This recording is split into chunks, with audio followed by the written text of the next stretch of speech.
silence. In the endless dark of the void, silence should mean safety. But tonight it meant something else, a trap waiting to close. They had been watching, patient, confident, certain that a single, fragile human ship would fold beneath their might. To them, we were newcomers to the stars, weak, untested, naive. The ambush struck like a blade.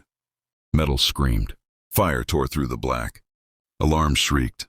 In that moment, the galaxy expected what it always expected of us: surrender. But humanity has never been defined by surrender. We are defined by something older, something harder, something that burns hotter than fear: defiance. On that day, in the wreckage of a shattered hull, surrounded by enemies who believed victory was already theirs, humanity answered with fire, and the galaxy would never forget it. Whispered pause. Because if one fragile ship could ignite such fury, what happens when humanity stops being underestimated? The Resolute was not the kind of ship the galaxy feared. She was old, patched together from decades of service, her hull lined with scars from micrometeors and forgotten skirmishes. To an alien eye, she was nothing more than a fragile vessel limping through the stars. But to her crew, she was home. Inside, life carried a rhythm that could almost be mistaken for peace. Ensign Mara carried a steaming mug of coffee down the narrow corridor, her free hand steadying against the cool metal bulkhead as artificial gravity hummed beneath her boots. She was young, too young, her captain often thought, but her laughter filled the mess hall, and in the dark, uncertain reaches of space, laughter mattered. Captain Rourke watched her from the observation deck as she joined the others. He leaned heavily on the railing, his shoulders stooped, his hair streaked with gray. He had seen too many wars, lost too many friends. To him, every new recruit was both a spark of hope and a reminder of what war demanded. Still, when he heard Mara's laugh echoing up the hall, he allowed himself the smallest of smiles. The crew of the Resolute was a family, not by blood, but by bond. They ate together, teased one another over burnt rations, swapped stories of Earth's oceans and skies that most of them had never seen. They were not warriors forged for conquest. They were people, fragile, flawed, hopeful. Yet even in the laughter, shadows lingered. The scanners had picked up faint echoes 2 days ago, flickers of movement at the edge of detection, too distant to confirm, too deliberate to ignore. Lieutenant Voss, their chief tactical officer, had argued for caution. His voice carried tension, though he masked it with professionalism. Rourke listened but outwardly dismissed it. Out here, shadows often played tricks. Still, the thought gnawed at him. In the quiet hours, when the crew slept, he stood alone at the viewport, staring at the stars. The void stretched endless and cold, yet he felt eyes watching from its depths. Predators, patient and silent. Mara noticed, too. She caught Rourke's silence, the way his eyes lingered on the stars too long. She asked once, voice light but uncertain, "Captain, do you ever feel like something's out there?" He had answered with the only truth he trusted. Always. Life aboard the Resolute went on, fragile and imperfect. Cards were dealt in the mess hall. A broken valve in engineering drew curses and laughter. Someone strummed a guitar, strings slightly out of tune, but the melody carried warmth through the cold ship. They were ordinary moments, human moments, moments that mattered precisely because they were fleeting. None of them knew that the echoes on the scanner were not phantoms. They were teeth, sharp and waiting. None of them knew that their laughter, their small routines, their fragile sense of safety, was already marked for the fire. And when the storm came, the galaxy would see not fragility, but fury. If you felt that connection, if you see yourself in these fragile, hopeful moments, hit subscribe now, because what's coming next will shatter everything they thought they knew. The first strike came without warning. One moment the Resolute drifted through the black with routine confidence. The next, the stars tore open like paper. Scanners screamed, red lights painted the corridors. The deck plates thrummed underfoot as the ship answered with a cough and a shudder. White-hot beams lanced across the void, carving grooves through vacuum and steel. Drones, sleek, insectile things, swarmed like a living storm, cutting the Resolute's shields to ribbons. Short sentences, fast breaths, panic. Fear is a physical thing aboard a ship. It tastes metallic. It smells of burnt insulation and oil. It sits heavy in the throat and slows your hands. Ensign Mara felt it slam into her like a tidal wave. Instruments blinked out. The mess hall went dark mid-laugh. Somewhere forward, A crate of old photographs ignited, the paper curling into ash that floated like tiny dying stars. Lieutenant Voss barked orders. His voice was a hammer, sharp, urgent, trying to carve order from chaos. "Report," he shouted. "Status!" The tactical readouts painted a brutal picture. 6 ships at point blank, 2 more war platforms coalescing from the dark, numbers, geometry, overwhelming force. They hit first, they hit hard. Alien gunnery, precise, cruel, targeted life support and engines. Aboard the Resolute, systems that had been coaxed to life for years failed in seconds. Crewmen were thrown across narrow corridors like ragdolls. The captain's old bones shook with each impact. "You will kneel," the enemy broadcasted through a cold, alien voice that tried to sound amused. "You will yield." The message was an insult as much as an order. It landed in the crew like salt. For a while, all the Resolute could do was survive. Jettisoned cargo became ad hoc armor. Engineers welded plates with trembling hands. The ship lurched on a prayer and a half-functioning drive. They were outgunned and outnumbered. The alien armada was a black tide across the void. Efficient and patient, it should have been the end. And yet, somewhere in the chaos, anger grew, not loud at first, not polished. It began as a small, hot ember in the chest of those who refused to fold. Mara's hands trembled as she strapped into a damaged turret. But the tremor was no longer fear. It was fury. She had watched a friend, Dav, get flung down the corridor by a concussion and slide into a pool of sparks. He was alive but broken. The sight sharpened something in her. The ember caught. Captain Rourke saw it. He felt the crew's pulse change from panic to something harder. He walked the corridors in a flurry of terse commands and steadier words, his voice a line in the dark. He did not promise victory. He promised refusal. "Not on my watch," he said, low, iron in his tone. It was not a strategy, it was a vow. Tactics shifted. No longer only dodging and praying, the Resolute began to answer. Small moves at first, a feint that drew 2 drones into a debris field. An improvised EMP harvested from an old cargo hold. Scrap metal welded into a makeshift railgun. The crew hacked, improvised, breathed life into dead systems. They traded proper firepower for cunning. The alien ships recoiled at close-range surprises. Precision could not always beat will. Fear became anger. Anger became defiance. Each small success was a match struck in a storm of oil and sparks. The ship's alarms were joined by shouts, calls to reroute power, to brace, to launch a desperate boarding countermeasure. Voices rose. The mess hall guitar strings were gone, replaced by electronics and a fierce rhythm of commands and replies. Short sentences, quick, decisive action. Loss stacked on loss. The forward hangar was a ruin. The science lab, photographs, journals, a plant in a cracked pot, was gone. They buried gifts of a past Earth in a makeshift memorial next to a ruptured bulkhead. They said names. They held hands for a few breaths. Humanity's rituals, small and stubborn, were the backbone now. The crew refused to become numbers on a report. Cliffhanger, a rear-engine hit. The Resolute spun, and with the spin came a new horror, an approaching capital cruiser, larger than the others, bearing down like a judge. Its shadow swallowed the viewport. Everything on board felt the weight of that shadow. If that cruiser fired full broadsides, the Resolute would not limp away. Then came the cruelty. The aliens did not just destroy systems. They targeted hope. They toyed with rescue signals, jamming and then letting through a false hope, only to watch as rescue ships were diverted into ambushes of their own. They beamed psychological transmissions that mimicked human voices, pleading for surrender. The aim was to break not only ship and bone, but spirit. Anger hardened. Voss, normally the measured tactician, threw a tablet across the command deck and laughed once, a short, fierce laugh that was almost a bark. Mara's eyes blazed. Engineers who had been hunched over dying welds straightened, hands smudged with soot but steady. Defiance is contagious. It spreads faster than fear. They found their edge in one ridiculous, glorious way. They remembered how small they were and used it. The Resolute was fragile. It was hard to hit amid debris and broken spacecraft. Its small size, once a liability, became a tool for guerrilla maneuvers. They flitted through larger formations, dodging, striking, retreating. Each maneuver bought seconds. Seconds became minutes. Minutes became an opportunity. Aboard the command deck, Captain Rourke tapped a battered console. He looked at the crew, familiar faces lined with grime and determination.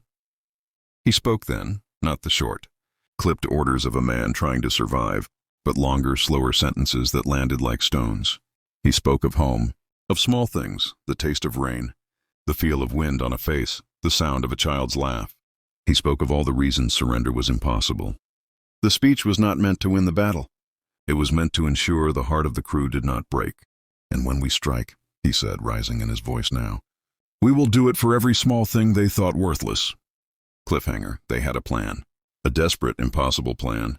It needed power, a sliver of functioning core, energy, and timing that could only be measured in a single, breath-held moment. Someone would have to go outside. Someone would have to hold the line while a gambit burned.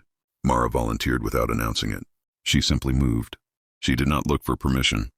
She strapped into a battered suit, the visor reflecting the red emergency lights like a second dawn. Voss calculated trajectories with shaking hands. An engineer, Galen, tore open a maintenance hatch, fingers working for a reason beyond repair. Short sentence. Long silence. The Resolute's hull groaned as if taking a long breath. Each heartbeat aboard matched that groan. Everything hinged on one final gamble, the kind of gamble that either births legends or buries heroes. And then, whispered pause, the ship's comms went silent. If your heart's racing and you want to see the moment humanity flips the board, hit like and share. This with someone who loves audacious fights. The payoff is coming next. Space was never silent during battle. Not here, not now.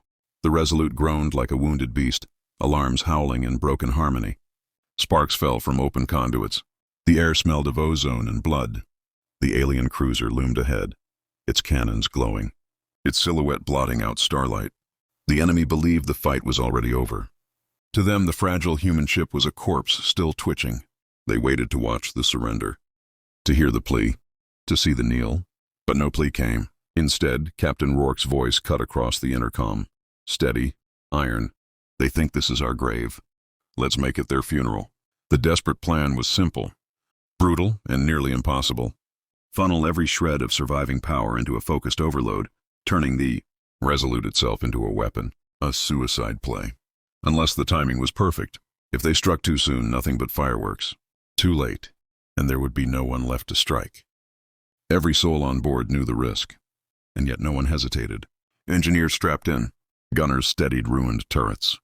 Mara sealed her suit, tethering herself to the external hull, where she would manually reroute conduits fried beyond automation. Her voice crackled through the comms. For Dav, for Earth, for all of us. Voss barked, "Enemy charging weapons!" The display lit crimson. They had seconds, maybe less. Fear had long since burned away. What filled the crew now was something harder. Defiance, unity, the unbreakable knowledge that if they died here, they would die standing. The first volley hit. The ship staggered, bulkheads fracturing like bone.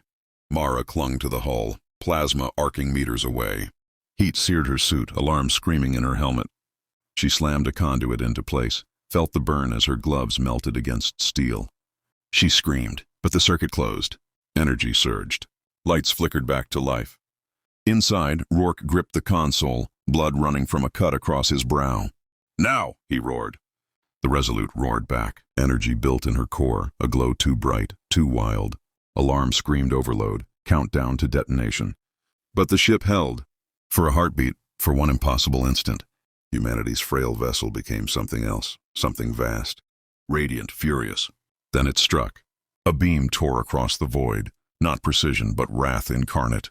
It launched through the alien cruiser's shields, burned through armor, ripped open the Predator's belly. The cruiser convulsed, fire spilling into space like blood from a gutted beast. Silence fell on the enemy comms. The arrogant broadcast of surrender choked into static. For the first time, the hunters hesitated. But victory was not free. Mara's tether snapped as the blast wave cascaded across the hull. She tumbled into the black spinning, her suit alarms shrieking. She saw the Resolute blazing like a star behind her. Her home, her family, her fight. She whispered one last word into the void. Defiance. Inside, Rourke staggered. Power conduits ruptured, consoles exploded. He knew the overload would not stop with the enemy ship. It would consume them too. But in that heartbeat, he smiled. Because in the eyes of his crew, he saw no despair, only fire. "Brace!" Voss shouted as another wave struck. The Resolute cracked but did not break. She bled atmosphere, shed armor, screamed her defiance into the black. And still, impossibly, she held. The alien fleet reeled. One of their own flagships lay gutted, a graveyard of arrogance. Drones faltered, their movements uncertain. The predators who had come to toy with prey now faced something else. A wounded animal that refused to die. And in that refusal lay terror. Mara's beacon still blinked, faint and fading, lost in the wreckage field. The crew heard it. They refused to silence it. Her sacrifice was stitched into their veins now. Every order, every counterstrike carried her echo. Humanity does not kneel, Rourke growled. The Resolute turned her broken guns toward the fleet again. Cliffhanger. The enemy regrouped, numbers still overwhelming. The crew's power reserves were ash, weapons hanging by threads, hull half dissolved. And yet they faced forward, eyes locked on the enemy, ready for another round. And in that breathless pause, as stars flickered against the ruin, the galaxy felt something it had never known from humanity before. Fear. If that moment of fire gave you chills, share this story. Let others feel humanity's defiance in the dark. The battlefield drifted in silence once more. Where moments ago the void had burned with fury, now it was littered with wreckage, broken hulls, frozen bodies, and the hushed echo of violence. The Resolute floated among it all, her frame cracked, her lights flickering like the heartbeat of a dying giant.